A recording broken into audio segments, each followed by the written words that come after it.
চট্টগ্রাম বন্দর দিয়ে কন্টেইনার ভরে চীনসহ বিভিন্ন দেশে যাচ্ছে গরু মহিষের নাড়িভুড়ি ও পিজল বা মূত্রনালী। অপ্রচলিত এ পণ্যের রপ্তানিতে উৎসাহী হচ্ছেন অনেকেই। গেল কোরবানিতে সবচেয়ে বেশি নাড়িভুড়ি ও পিজল সংগ্রহ করেছেন চট্টগ্রামের 200 যুবক। এখন চলছে সংরক্ষণের কাজ। ব্যবসায়ীরা বলছেন, বিদেশের বাজারে এসব পণ্যের চাহিদা থাকায় আগ্রহ বাড়ছে তাদের। নয়ন বড়ুয়া জয়ের তথ্য ও আহাদুল ইসলাম বাবুর ছবিতে ডেস্ক রিপোর্ট।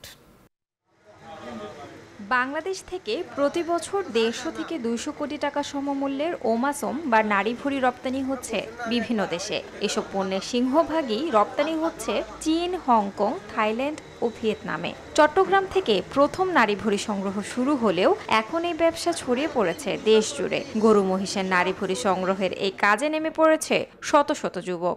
আগেকার দিনে এগুলো ফেলে দিত, এখন হচ্ছে এগুলো দাম বাড়ার কারণে সবাই নিয়ে আসে এখানে পরিষ্কার করে, মানে গোবরগুলো পরিষ্কার করে এখানে আসে সামনা মার্কেটে, ওইখান থেকে আমরা কিনে আনি এখানে কাজ করি।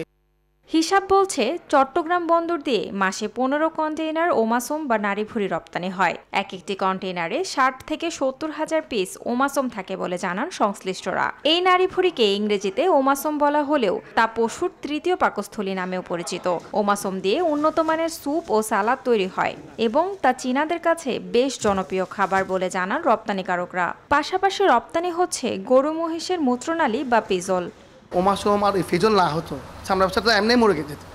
ওটার বোর করে চামড়াটা নিয়ে আসতেছে, নাহলে 200-300 টাকা 400-500 টাকা চামড়া বিক্রি করে আপনি দেশ থেকে মানে দোকান বিভিন্ন গ্রাম থেকে গাড়ি ভাড়া ফসাইতো না। এখন বর্তমানে ওমাসমের জন্য ফিনিশের মানে ফিজলের জন্য ওই চামড়া কাটটা বেশি গেছে। তবে পিজল কুকুরের খাদ্য হিসেবে বেশ জনপ্রিয়তা পেয়েছে বিদেশে, তাই বাড়ছে এর রপ্তানিও। ফিজল অবশ্যই এখন বর্তমানে কুকুরের খাদ্য হিসেবে সব দিকে যাচ্ছে, ওমাসম বেশি যাচ্ছে। ওর ক্ষেত্রে ফিজলটা ফেলানো যাচ্ছে না, ওইটা বৈদেশিক মধ্যে অর্জন হচ্ছে, কিন্তু খারাপ না, 50-50 যাচ্ছে। স্বাস্থ্যকর অল টাইম হানিকম, সব সময় অল টাইম হেলদি লাইফ। এই ব্যবসায় সরকারের সহযোগিতা পেলে আরও বেশি বৈদেশিক মুদ্রা অর্জন করা সম্ভব বলে মনে করেন রপ্তানিকারকরা। Desk report, news 24।